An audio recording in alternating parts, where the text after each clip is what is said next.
You've likely heard the phrase before. Don't open the door when you hear a coin drop.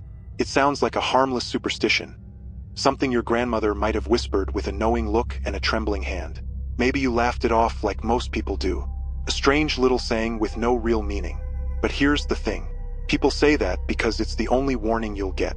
This is not folklore. It's not just some cultural leftover from a more superstitious age. It's a survival instruction. There are recorded cases, hundreds actually, of incidents that begin the same way. Quiet night, a normal house, and the sound. A single metallic clink, just outside the front door, like a coin hitting concrete. The first reports were dismissed. Coincidence, wind, kids playing games. But too many of the stories end the same way. With someone vanishing, leaving behind no signs of struggle. Just an unlocked door, and a coin, polished clean, sitting perfectly centered on the doormat. Always heads up, always warm to the touch. The authorities tried to link the events, missing persons databases, security footage, you name it, but they could never explain what they found in the recovered tapes. One particular recording, dated January 12th, shows a man opening his door less than 4 seconds after the coin sound. He was smiling, relaxed, no one visible outside. Then, frame by frame, his expression changes. He freezes mid-step, 1 foot over the threshold. His pupils dilate. His mouth opens like he's about to scream, but no sound comes out. And then he simply vanishes. No cut, no distortion. Just gone. Like a candle blown out in the wind. The coin was still spinning when the camera shut off. They've been called many things. Shadow vendors, doorstep men, even penny walkers, but the pattern never changes. The coin comes first. Sometimes it's a penny. Sometimes it's old, even ancient Roman, Ottoman coins that haven't circulated in centuries. But always real. Always placed gently, deliberately, like bait. And if you touch it, if you so much as brush it with your fingers, you've invited it in. People describe strange things in the hours after that sound.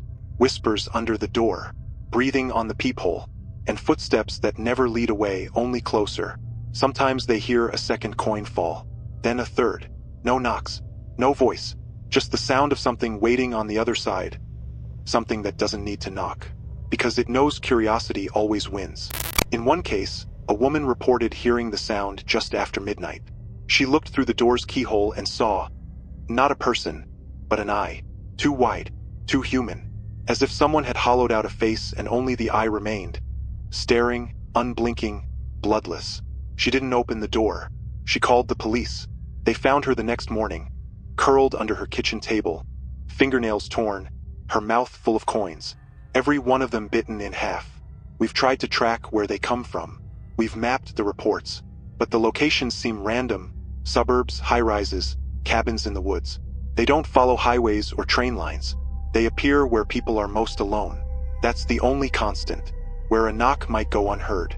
Where a scream might not matter. We believe the sound itself may not be physical. It's always described the same way. Like it happens inside the ear, not outside it. Even in soundproof rooms. Even with headphones on. One survivor, the only known to have lived after opening the door, reported this. There was no one there, just the coin. I bent to pick it up, and then I felt it, like something slid behind me, like I'd opened a mirror and it stepped out. He no longer responds to his name. He no longer eats. He just sits in the dark, listening.